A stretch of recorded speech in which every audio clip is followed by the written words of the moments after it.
Chamgei mising chitab Kalenjin itagat eng logoiwekab emet eng koindo cheitun eng tetutiet nebo Kass Mashinani nesomanwo kekwane Bernard Koech. Kitaune taunetab Kiambu eng county nebo Kiambu ole mitei county noto bo Kiambu eng betutab rani minister nebo ribetab kalyet eng emet orit Kipchumba Murkomen eng tuyet nenaat mising kou jukwaa la usalama ole eng wikit tugul komitei komasta nebo Central Kenya kotaune county nebo Kiambu eng betutab rani kaimuch ine kwai tuyet ak kandoik cheterter chetinyegei ak ribetab kalyet ole kayamis kole tesetai serikali ak boriet nekim nekitokyini yautik chemaiyonotin cheboto chobet ak aldaetab maiyek chemaiyonotin botokei ine eng rutoyoto ak Deputy Inspector General nebo National Police Service Edu Lagat, Deputy Inspector General nebo Administration Police noto ko Gilbert Masengeli koboto Principal Administrative Secretary Beverly Opora eng kwenutab afisaek alak cheterter chetinyegei ak ribetab kalyet ngeipchi ng'alaletab Kipchumba Murkomen eng taonit noto bo Kiambu. Very good. Thank you very much. Good morning, ladies and gentlemen. Today is our first day in Jukwaa la Usalama Central Region. We want to thank you for being here with us. Today we are starting with Kiambu County until tomorrow Murang'a, thereafter Nyandarua, and then Kirinyaga, and complete with Nyeri on Friday. We are very happy that we have had an opportunity. This is county number 28, to visit this county number 28 in terms of the Jukwaa la Usalama meetings. And I want to say that we have had a good meeting with the security team, both regional and county security team, to discuss the key issues, security issues in this county. Let me start by saying that we have been focusing on this county in terms of matters, drug abuse and drug menace and alcohol abuse in this county. This is one of the top priorities of our focus today in terms of our discussion. As you very well know, when this administration came to office in 2022, one of the things that we put a lot of effort is to make sure that we deal with alcohol, production of adulterated alcohol, illegal brews in the county. And I must say that a great progress has been done. Between last year and this year, a lot also has been done, but still a lot more needs to be done. Our greatest focus is in relation to manufacture of second-generation alcohol within the county itself. We are very concerned that a number of properly licensed need some help.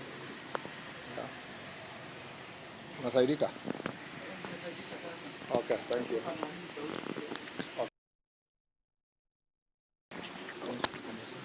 We'll just put it here. Okay. Manufacture of generally the manufacture of second-generation alcohol is we have a problem with licensed manufacturers who are manufacturing the good alcohol, if I may say so, are also involving themselves in adulterating other alcohol. One would have a proper plant where they manufacture alcohol that is certified by KEBS, where KRA can be able to collect revenue, and then they have another satellite, smaller factories, especially in informal settlements, where now they manufacture illegal ones, where there is no feasibility on the part of KRA, and there is no genuine KEBS stamp, and they misuse the same factories then to release this illegal alcohol to the market. I must say that this is an area that we want to focus on. Number two is that we have a problem with licensing of bars and outlets that are selling spirits and wines, particularly because some of these bars are within a restaurant, and then they are open 24/7, and then they are selling wines and spirits, particularly spirits, which as a result of this second-generation alcohol are also being propagated in the same environment. I must say that the third issue, so this is, in terms of licensing, this is the role of county government. And we are very concerned that there is wanton misuse of these county licenses to give license to every Tom, Dick, and Harry in every corner, in every part of small centers and towns. And it's a matter that in especially more populated counties like Kiambu and even Nairobi, it's an issue that we have to really focus on, particularly through the Council of Governors, and we will be taking proposals from this county and other counties, including tomorrow when we go to Murang'a, particularly in Central Region. The biggest concern is that there are too many bars and restaurants licensed, particularly bars that have been licensed, and also wines and spirit shops.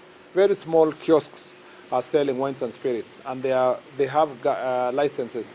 When our officers want to do enforcement, they will always be met with licenses and then complaints from the county that we are harassing genuine business people because they have these licenses. Yet in reality, we are intoxicating our young people by staging these wines and spirits close to homes, close to shops, close to schools, close to institutions, universities, and colleges, and it's becoming a menace. Number three is that in terms of thriving of this illegal business in wines and spirits, one of the thriving factors is conflict of interest. Most of the people who are expected to license and enforce are actually the business people. So we have some of our first senior government officials, both from the county government, national government, particularly people who come from this area who are in that business. We also have police officers, administrative officers who are also involving themselves in this business. We also have influential persons who use their resources to compromise our officers, who take bribes, and they are bribed to facilitate the thriving of this business. We have said that within the next 100 days, we will do RRI, Rapid Results Initiative, that will do massive operation, that will comprise a team from the national level and the officers within the county to make sure that we clean the area and make sure that this issue is addressed. In the Jukwaa la Usalama, I will be also engaging the local leaders. We want to localize this issue and institutionalize. We don't want a situation where people come from Nairobi to do operations every now and then. We want to see that the chiefs and the assistant chiefs and the OCSs, that is part of their daily assignment to clean their areas. Because of the also the menace of drugs, which is a problem here, we have particularly cannabis sativa, which is targeting students, particularly in colleges and universities, particularly the disguised as food, bread, mandasi, kangumu, that is sold as such, but it is baked together with the use of cannabis sativa. So edible cannabis is actually prevalent around our university institutions, and we want to, we have directed the sub-county security committees to incorporate the leadership of the colleges and the universities in their security meetings to make sure the dean of students, the student leadership, local church leadership, business community are invited as to be in attendance in the sub-county security committee meeting, so that they are part and parcel of the team that will help in enforcement to make sure that most of our young people who have been lured into this business are, as a matter of fact, salvaged from this problem. So in terms of performance of contracting of the officers, most officers.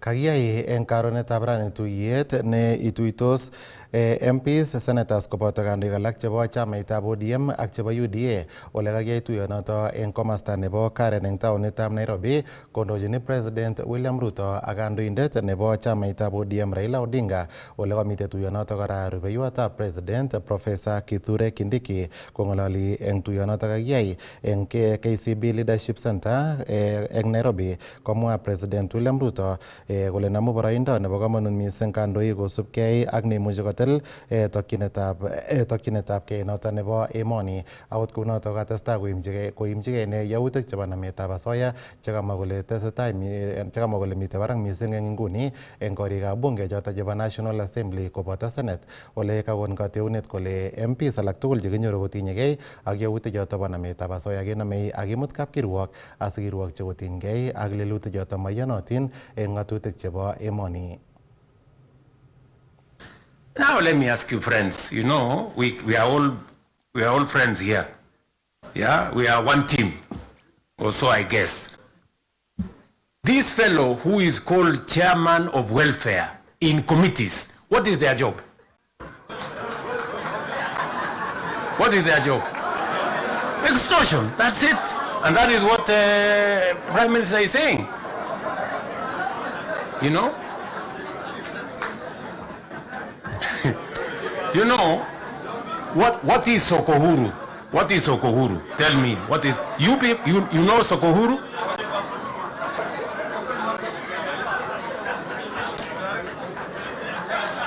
So, let me tell you. No, no, you see, and this is the same problem that we face. This is the same problem that we face because, look, for example, we passed the law that we all know, friends, we all know the problems we go through with fundraisings for people who have hospital bills. All of us. In your phones, you have WhatsApp groups. So and so has this, this condition, so and so has this condition, contribute here. True or not true? Yes. But we don't want to fix it because it's difficult. But I must commend you. I must commend the members of National Assembly and Senate because you took the courage and passed the bills that today is beginning to solve the problem of health in Kenya. It may not happen instantly, but all of you can now see that there is a possibility that we can sort out the challenge of health and health delivery in Kenya. But because we had to be bold, we had to be bold and make the necessary decisions. Today, we are dealing with the crooked hospitals and health professionals who still want to steal from SHA and to steal from our health provision. And we will go after them and we will deal with them. So, what am I saying? I am saying the following. If we have to change Kenya, my friends, we have a historic opportunity today with this broad-based government, we have a historic opportunity to unleash the full potential of Kenya. We all believe, I do, that Kenya is a very great country, this country of ours. There is absolutely no reason why Kenya is not like Singapore. We have what it takes. Let me repeat. We have what it takes to measure up to the countries in the first world. Yes, we do. Yes, we do. But we are playing in the wrong league because leadership, me and you, are refusing to stand up to what this country needs. I really want to persuade you guys. I really want to persuade you friends. Yeah? This is not about William Ruto. I am here today, I will not be there tomorrow. This is not about Raila Odinga. Right? It's about the country called Kenya, where today we have the privilege to be the leaders, to be the decision makers, to decide which way Kenya.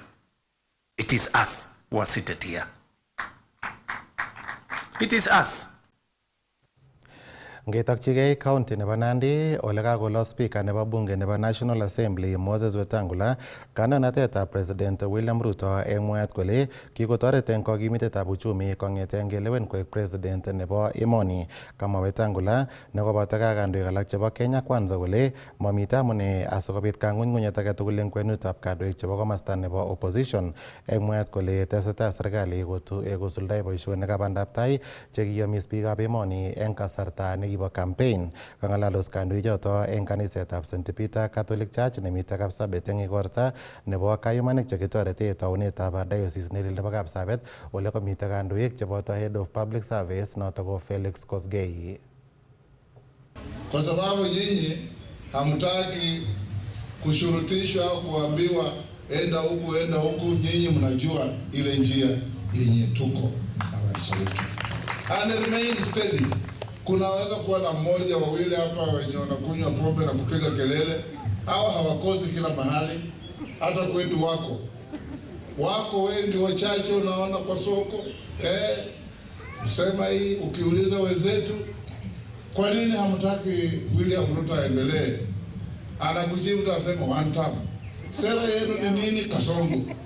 Sera yenu ni nini? Ruto must go. Those are not policies. Hiyo si sera. Watu walafi, watu wenye roho chafu, hata akija kwako umpatie mtoto yako msichana atasema hatoshi, ongeza mama yake. Kuna watu wengi sana kabila hiyo katika hii Kenya yetu, na hao watu ndio wanaharibu nchi yetu. Ukiangalia Kenya, na ukweli lazima usemwe, Rais William Ruto alipata Kenya ikiwa hali mbaya sana kiuchumi, hali mbaya sana, because I know I'm privy to it, and the heavy lifting he has done to get the country where it is. When we came in, I asked him, my friend, hii country tutaiweza hata miezi 6? As you judge leaders, and particularly as you judge the president, judge him fairly by comparing what he has been able to do now and what the leaders who came before him did within the same period. Because sahi tunaulizwa, we are being asked, why has the president not done 1, 2, 3 things like what Uhuru did in the 9th year? What Kibaki did in the 9th and 10th year is what people are asking that William should have done in 2 years. We need to be fair. If you look at what William Ruto has done in 2 years and compare with what Uhuru Kenyatta did in 2 years in his first term, compare with what Kibaki did in his 2 years in his first term, you will have an objective and a fair conclusion that William Ruto has exceeded expectation in the town that he has worked within the last 3 years. Kwa hivyo wala ambao wanamesoea slogan ya one time ama nini ambia haiko hapa. Hata Felix kwenda mwambia nyumbani iko sawa. For the last 1 month Kenya imekuwa na amani. For the last 1 month tumekuwa tumeungana kama Wakenya. Lakini kuna mtu alipoka Amerika, tunasikia anataka kurudi tena.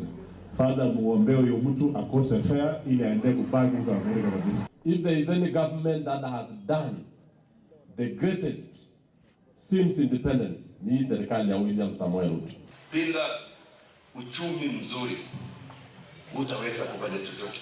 So as government is establishing and creating an enabling environment, we want all of us to work very hard in whatever business, whatever enterprise you're carrying out. If you are a farmer, enda uwe mkulima mzuri. Kama unafanya kazi ya bodaboda, ufanye kazi kwa bidii.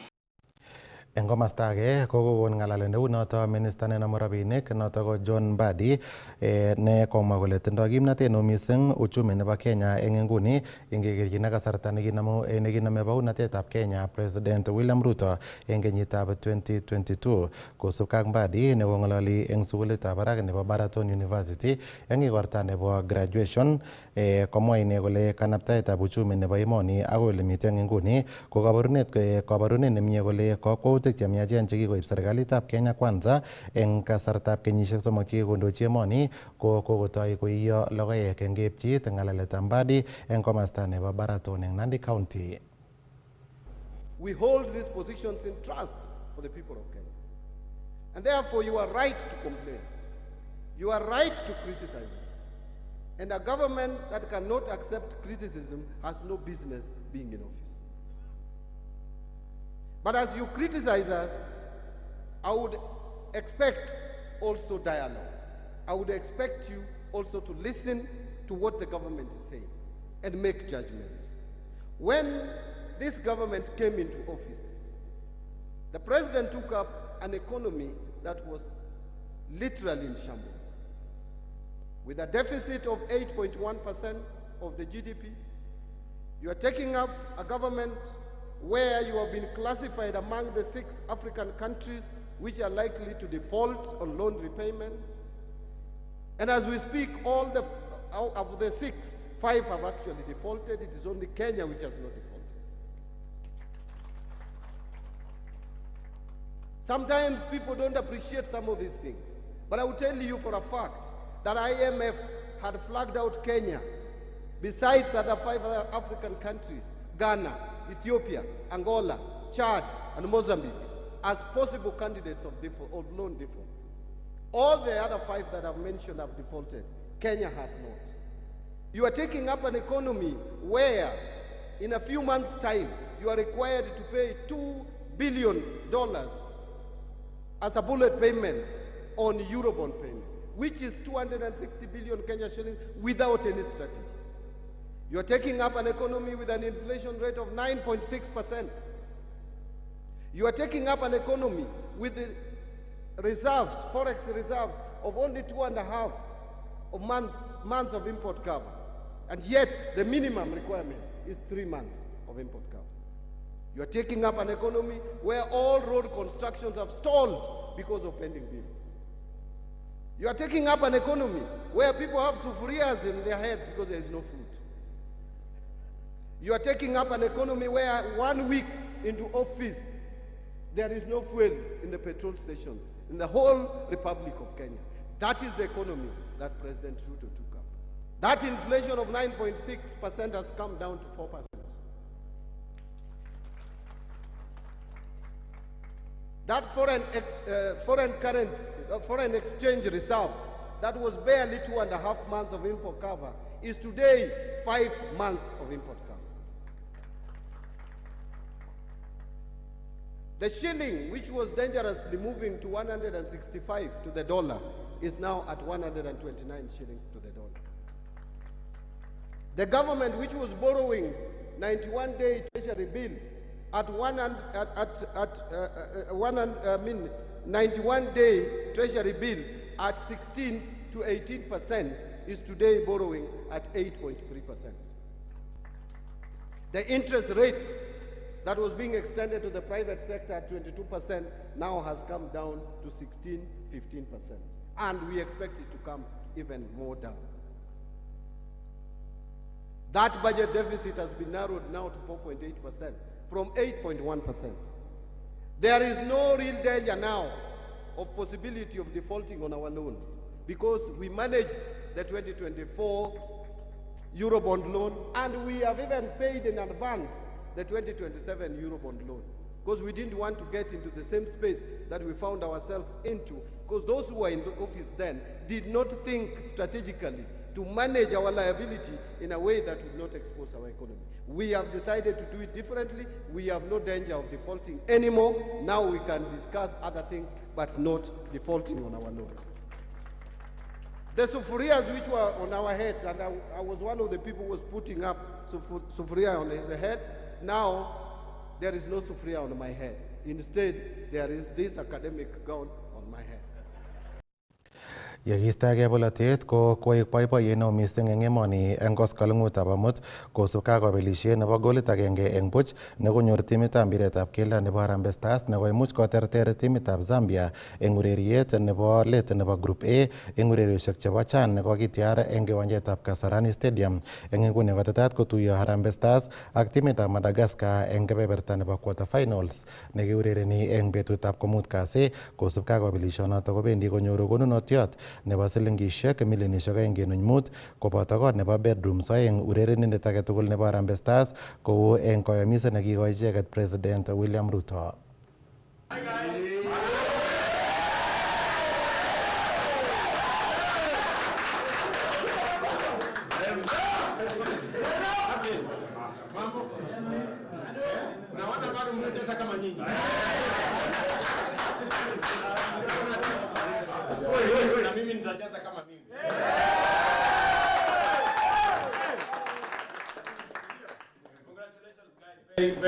You know, this is a wonderful show, and we are truly happy. The nation is happy. Yes. I told you, Kenyans are supporting you from every corner, the streets, the farms, everywhere. And thank you very much for lifting our country and our status very high.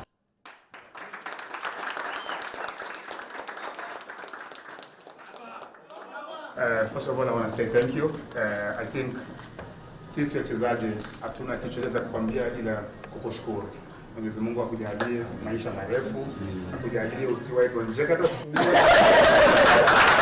Mr. President, tunashukuru na kama unavyosema sisi hapa hivi I think tulihapo ile promise yetu. Correct. And kama wachezaji na captain wao ulitupromise na sisi tukapromise kwa meki kombe tutabaki hapo.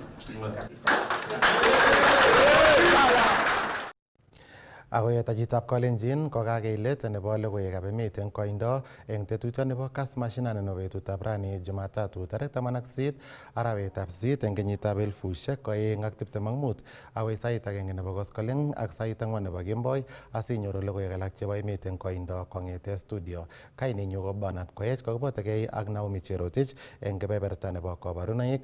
Amagun kit age tugul nemie testai ikere Kass TV amu kimnatet naet.